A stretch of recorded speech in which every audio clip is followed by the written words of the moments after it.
আমি গুনাহগার, আমার নাগাল গুনাহগার কেউ নাই পৃথিবীতে, আমার সমান গুনাহগার কেউ নাই। আমি কি বড় গুনাহগার? মানে আল্লাহ যদি আমার গুনাহ মাফ করে তাহলে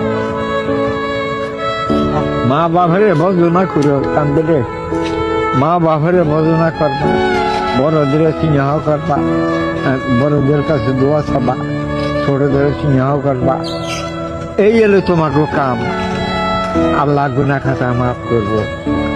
আল্লাহ বলছে যে হকুল্লাহ হকুল এবাদ, হক কথা কইলে ভাড়া আল্লাহ শুনবো না, হক কথার মধ্যে শয়তানি শুনবে, আর হক কথা আল্লাহ হক শুনবে। তাই তোমাকে কই, তোমরা, আমি গুনাহগার, আমার দোয়া কবুল হবো কিনা জানি না, তোমার কাছে কই তোমরা বেজার হইও না।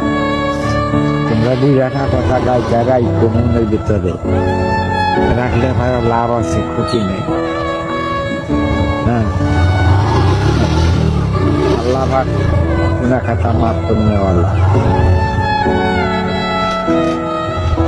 আল্লাহ যে পাঠাইছে আল্লাহ নিয়ে জায়গা।